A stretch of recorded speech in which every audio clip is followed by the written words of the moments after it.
back, or welcome if you're just joining us. This is the France 24 debate. We're speaking as Turkey stands its ground when it comes to whether or not it's going to let the U.S.-led coalition use its air bases to take on the jihadists of ISIS. There's the fighting going on just a few hundred meters across the border in the Syrian town of Kobani.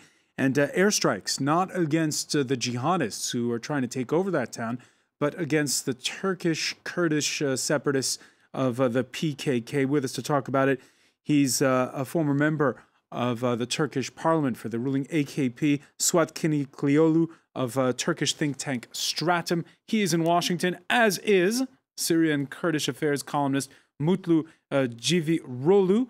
Here in the studio, Jana Jabor, who teaches at the French Political Science Institute Sciences Po, and Félix Legrand of the Arab Reform Initiative.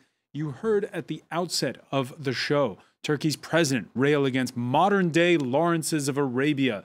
T.E. Lawrence, the British Army officer who organized the Arab revolt against Ottoman rule during World War I.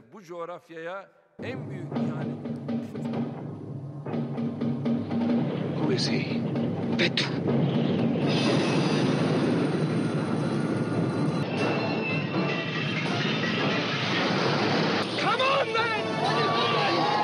Lawrence of Arabia romanticized in the 1962 Oscar-winning film starring Peter O'Toole.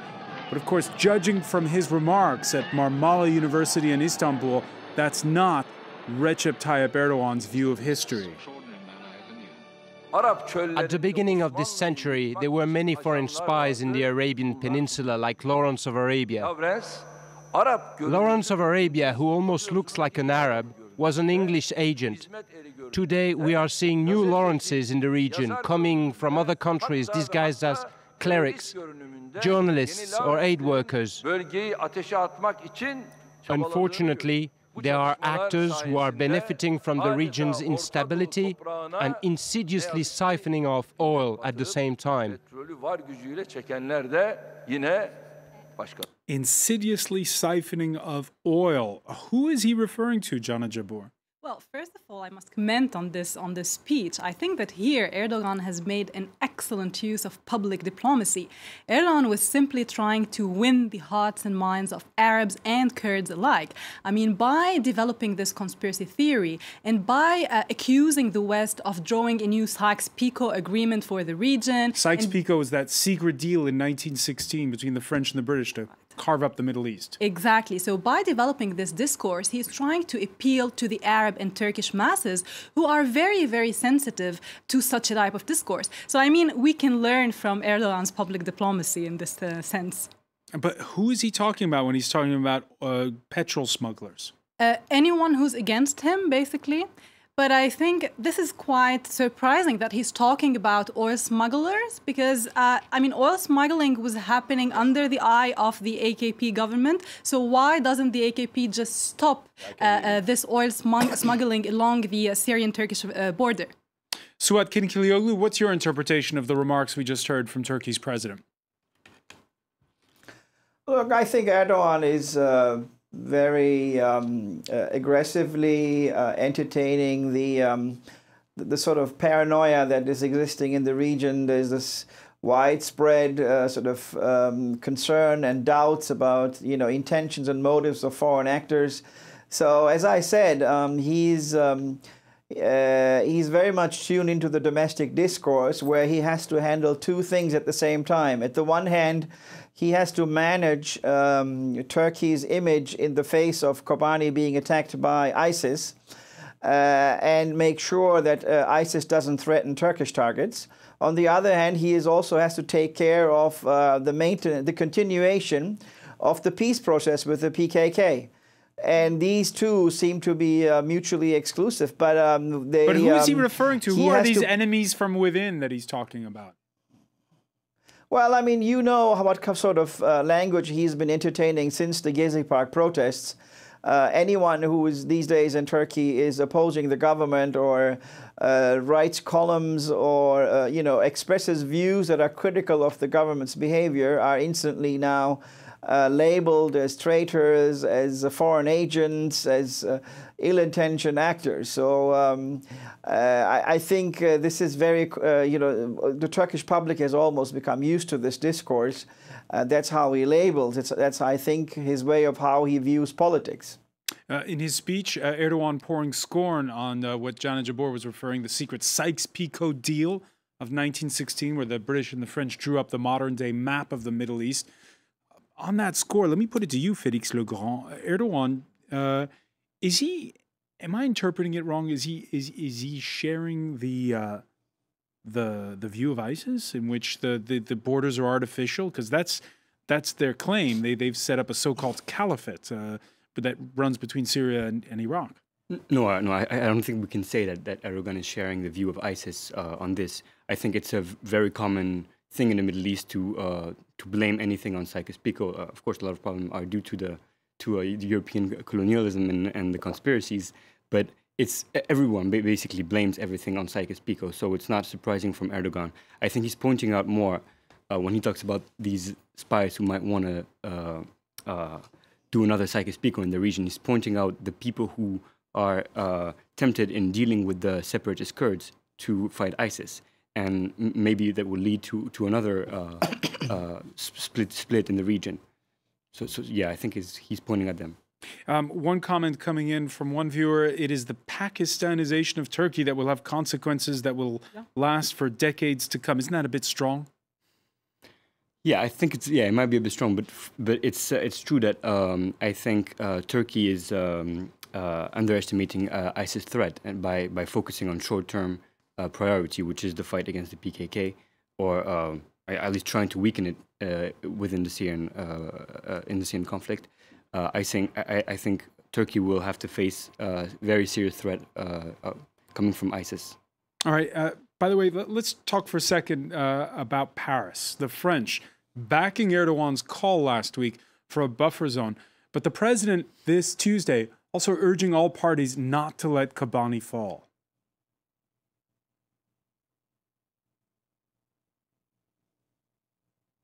The city of Kobani, which could fall into the hands of the terrorists at any moment, which would have very serious consequences for civilians.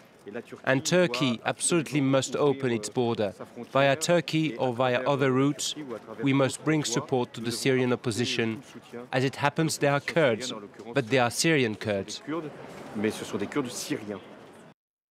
Jana Jabor, your thoughts on what François Hollande just said there, that Turkey has to open the border?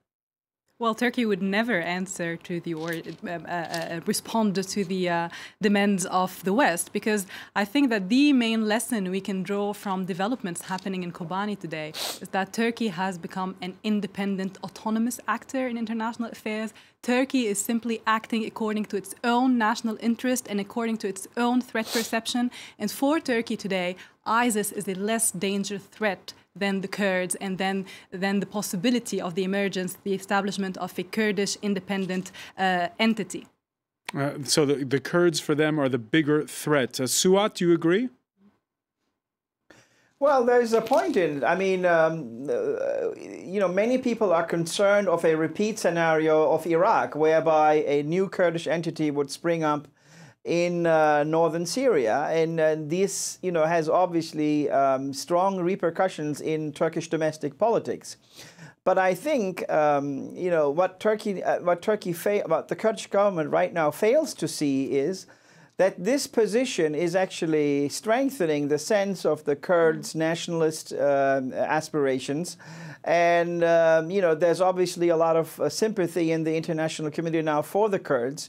So I think there is a short-term vision here. In the long term, I think Turkish interests would be better served by supporting the Kurds in Kobani against ISIS, and then negotiate with the Kurds within what sort of future of Syria will emerge. But I think this position is a more short-term view.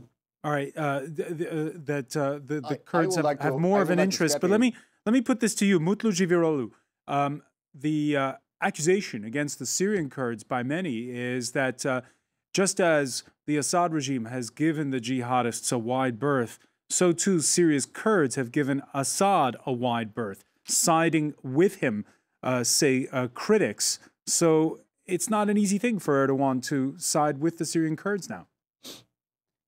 First of all, Syrian Kurds are not separatists. So some of your guests keep repeating that Syrian Kurds are not separatists. What they demand is an autonomous region within the Syrian border. This should be clearly seen. They are not seeking independence neither in Syria nor in Turkey. PKK has dropped its demand for independence a long time ago. I want to clarify this for your guests and for your viewers. Secondly, I don't understand why would the Kurds be more a threat for Turkey? Why would ISIS be a less threat? This is nonsense. I agree with Suat. Despite he's a Turk, I see that he's more in common sense, more in his sense, evaluating situation on the ground. Being a Turk? I agree with him. No, I mean, no, don't get me wrong. Normally, you will expect that he's a Turk. You will expect him to, I don't say the wrong meaning, but I agree with him. Kurds and Turks, their future is intertwined. The Kurds are never a threat. Why would a power that Turkish government is negotiating through different channels, through Mr. Öcalan, through HDP, the pro-Kurdish party, through different channels, why would it be a threat to Turkey than ISIS, an organization that Mr. Francois Hollande described it very, very nicely? It's a threat, and the fall of Kobani is a threat not only for Kurds, but also for Turkey and for Europe. This should be seen. Kurds are not threat. On the contrary, I have covering Syrian Kurds for years and years. I've talked to all of them daily basis. They have from the very beginning they wanted great relations with Turkey. They consider Turkey their biggest friend in the region. All right, until the last moment. And also, I would like to add something to Iraqi Kurdistan. Iraqi Kurdistan is the only region, only ally of Turkey in the region. So Kurdish entities are not against Turkey. I am sure an entity in Syria and will also be Turkey's best friend if Turkey changes the position, holds the hand that Kurds of Syria are extending to Turkey. This should be seen. I don't agree that Kurds are a threat. On the contrary, Kurds are the main component of stability in Middle East, and it's their natural ally by Turkey. I am hoping that Turkey will see that Turkey will not allow peace process to corrupt. Let me put it to Félix Legrand.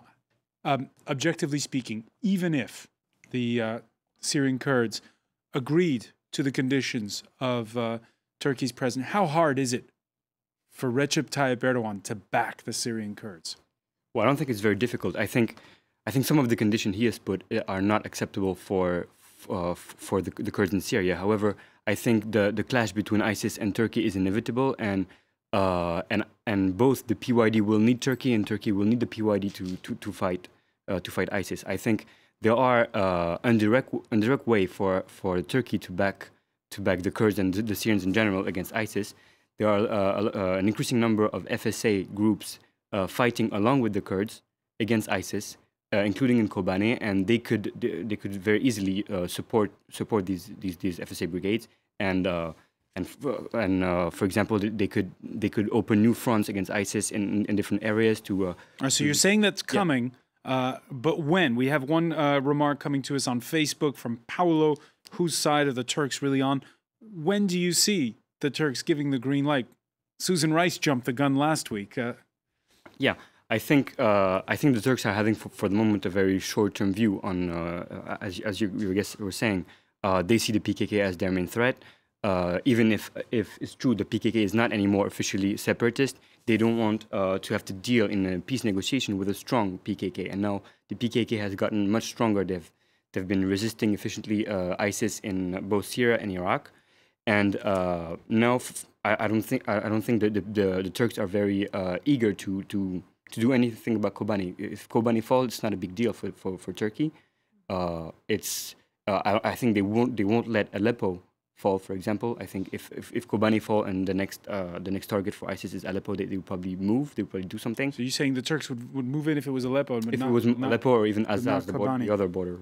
Now, the fighting in Aleppo, as we were saying at the outset, it's a few hundred meters from the border. It's happening in plain sight. But ISIS is also in parts making gains. This Tuesday, we've gotten news of jihadist infiltrations as far as the suburbs of Baghdad into Abu Ghraib, previously known for its notorious prison.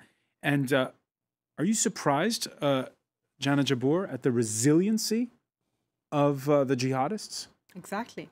I mean, this is a very striking observation for us to see how they are widespread today in the region, how they are able to be in the same time in Syria, in Lebanon, in part of southern Lebanon, and in Iraq. I mean, who's behind the jihadists? Who's behind the Islamic State? And who's arming the jihadists? This is a big question that we must ask, given the developments today on the ground. Oh, many are saying it's like a Frankenstein monster. It had gotten its money from abroad before, but now it's self-sufficient. And apparently now it is self-sufficient, and it is generating its own money through mainly oil smuggling. And apparently, and ironically speaking, today the oil sold by ISIS is reaching European markets through Turkey. So Europe is buying the Islamic State's oil. All right, a remark coming in, by the way, to what we were talking about previously from Shapul, saying Erdogan does not name the foreign agents that he's talking about in his Lawrence of Arabia speech on Monday on purpose, so it creates more suspicion against the coalition. Tough love from viewers today for Turkey's president. But another point on this, while the U.S. Is trying to coax and cajole the Turks, an outburst on Monday from the Saudi foreign minister, Saud al-Faisal, speaking in the company of his visiting German counterpart, complaining that Iranian forces in Syria are occupying forces, and he lashed out at the Iranians. Now, this remark coming, Suat Kiniklioglu, as not far from where you're sitting right now in Washington, there's this meeting of chiefs of staff of all the coalition members, including Saudi Arabia, including Turkey. At this particular point in time, it can seem like mission impossible trying to get everyone to sing from the same hymn sheet. Well, this is not surprising. I mean, since we've seen the start of the revolt in Syria, I mean, if you go back actually with the occupation of Iraq, since then the region, the balance of the region has been totally gone off. And I think the revolt, the civil war in Syria has now further destabilized the region. We are still in search for a security architecture of Syria and Iraq. And unfortunately, the Obama administration's hesitation, especially after the use of chemical weapons, is really has really brought about what today now we are dealing with ISIS. And if it's not dealt with today, we are going to deal with even more challenging threats in the future. So, you know, basically, the United States and many Western countries have delayed in intervening or taking action about this region. But it's inevitable because it's just so close, so critical, and so strategic. And there needs to be a coalition of the willing if Russia and China will not be on board. But the fact is, this is something that needs to be dealt with. As unpopular it is among European, masses, and I think now in the United States the mood has turned in favor of intervention. This is something that needs to be dealt with, and I think Turkish concerns about what sort of security architecture there is to be once ISIS is defeated is something that needs to be listened to carefully. Félix Legrand? Yeah, I think I would like to go back maybe to what we were discussing about the progress of ISIS in the context of the airstrikes. I think airstrikes alone are not efficient at all, and we've seen ISIS progressing everywhere. ISIS has successfully adapted its strategy. They move undercover and they enter the villages in Kobani in small cars. They smuggle as civilians. It's impossible for Air Force to target them. A more realistic solution would be to have a global strategy about Syria and arm the rebels and possibly part of the Kurdish forces for them to be on the ground and be able to resist these advances. Mutlu Jivirolu, just a final point on this very briefly. You're saying you have relatives in Kobani. What are they telling you about the strength of ISIS? They're telling me that ISIS have been attacking with over 10,000 of fighters, and they already 10,000. Yeah, over 10,000 fighters since the beginning. Today is day 30. Over 10,000 fighters. They have have been attacking Kobani. They have taken around over 350 Kurdish villages. So some of the villages that were not able to run away, flee, they are now being persecuted in the Sharia law under ISIS. So there are civilians. On the contrary, many media overseas there are significant amount of civilians. I am speaking to some of them. And the airstrikes, have the airstrikes changed anything? Yes, airstrikes have changed anything. Since last Tuesday, it's almost a week. The airstrikes are really meaning to damage ISIS, and the forces on the ground confirm this. I spoke to the premier of Kobani, Mr. Muslim, several times, Enver Muslim.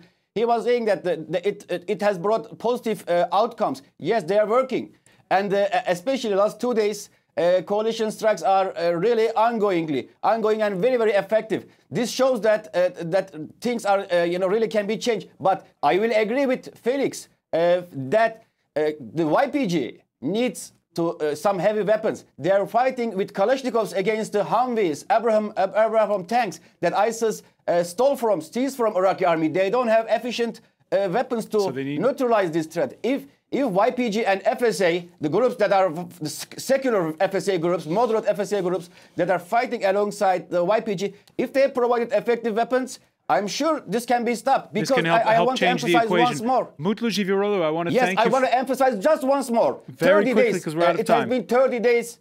Yeah, it has been 30 days that YPG is holding this. Falling of ISIS is not only Kobani is not only ISIS, but more oil sales, more financial resources for ISIS, more jihadi access. So a vicious circle is what you're warning against if Kobani falls. I want to thank you for joining us from Washington. Of new jihadist recruitment. I want to thank as well Suat Kiniklioglu for being with us as well from the U.S. Capitol. And here in the studio, Jana Jabour and Félix Legrand. Stay with us. Media Watch is next.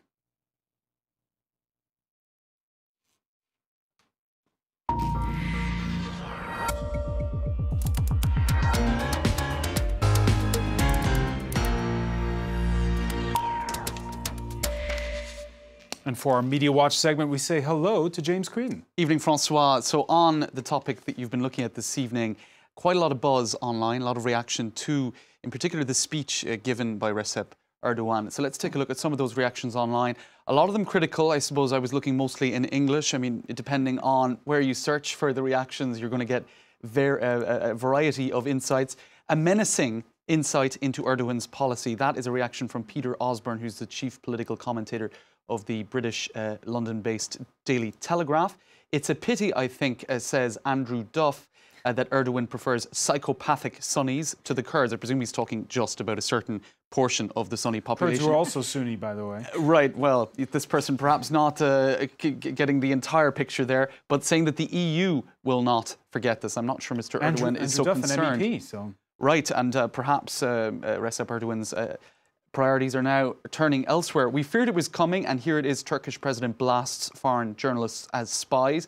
That is a reference to the speech made by Recep Erdogan, who said that agents in disguise as journalists, clergy, who were in fact modern Lawrences of Arabia. Elsewhere, does anyone in Washington, D.C. know what's going on anymore? That is a comment by Dan Bongino, who is a former Secret Service agent and the author of a New York Times best-selling book, Inside the Bubble. So certainly I think he is worrying that policy wonks and diplomats in DC are a little bit lost in the current climate. Apparently the definition of Orientalism is disagreement with Erdogan. That is Nirvana Mahmoud, who is a blogger and commentator. So Orientalism, I suppose this attitude, it was Edward Said, I believe, the Palestinian-American commentator who coined that term, saying it was the West's sort of, what would you say, paternalistic, patronizing attitude towards the Middle East and elsewhere. So there you go. That's a taste of some of the comments. Also, this one here I thought was interesting. Erdogan calls for armed insurgency in Iraq, continues to destroy Ataturk's legacy of Yurtta Sul, Sihanda Sul, which translates to peace at home and peace in the world. That was Kemal Ataturk's. It was a speech he made in 1931 defining the foreign relations policy in Turkey at that time. I suppose it's changed since then. Passion certainly running high inside and outside of Turkey. I want to thank you, James Creedon. I want to thank again our panel for joining us. Thank you for being with us here in the France 24 debate.